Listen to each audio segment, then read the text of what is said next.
یوم من شعبان قد اظلکم شہر عظیم او کما قال صلی اللہ علیہ وسلم۔ اللہ کے نبی صلی اللہ علیہ وسلم شعبان کے آخری تاریخ میں ایک خطبہ ارشاد فرماتے۔ اس خطبے میں رمضان المبارک کے فضائل، رمضان المبارک کی خصوصیات، رمضان المبارک کی عظمتوں کا تذکرہ کرتے تاکہ لوگوں کو اس کے مقام، مرتبے اور عظمت کا پتہ چلے اور اس آنے والے مہمان کی قدر اس مناسبت سے کر سکیں۔ تو آقا علیہ السلام نے فرمایا قد اظلکم شہر عظیم، تمہارے اوپر ایک عظیم مہینہ سایہ فگن ہونے والا ہے، بڑی عظمت والا مہینہ ہے۔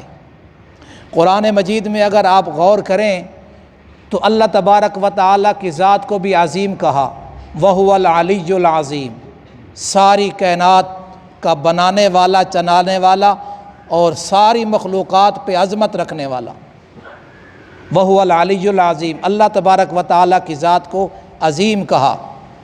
اور ہمارے نبی صلی اللہ علیہ وسلم کے اخلاق ہر امتی کے علم میں ہے کہ آقا علیہ السلام، تو آقا علیہ السلام کے اخلاق کا تذکرہ کرتے ہوئے قرآن کہتا ہے اِنَّكَ لَعَلَىٰ خُلُقٍ عَظِيمٍ، آپ بہت عمدہ اور اخلاق والے، عظمت والے، عظیم اخلاق والے تھے۔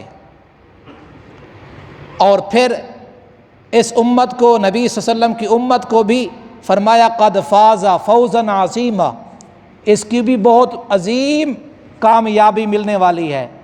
اور ساتھ ان الشرک لظلم عظیم، ایک گناہ کو بھی عظیم گناہ کہا ہے، اور وہ گناہ کون سا ہے؟ شرک والا۔ تو مشرک آدمی کی بخشش کا کوئی چانس نہیں ہے، اگر موت سے پہلے توبہ کر لی تو ٹھیک، اگر نہ مشرک کی حالت میں وہ مر گیا تو ہمیشہ ہمیشہ کی جہنم۔ شرک عظیم ہے، بہت ظلم عظیم ہے، بہت بڑا گناہ ہے۔ تو میرے آقا علیہ السلام نے اس مہینے کی مناسبت سے پھر اس کے اندر اعمال بھی بتائے ہیں، اس کے افطاری اور سحری کا بھی تذکرہ فرمایا ہے، اور پھر اس کے اندر تراویح کا بھی تذکرہ فرمایا ہے۔ تو انشاءاللہ یہ حصہ وقتاً فوقتاً رمضان المبارک کی عظمت کے حوالے سے، رمضان المبارک کے فضائل کے حوالے سے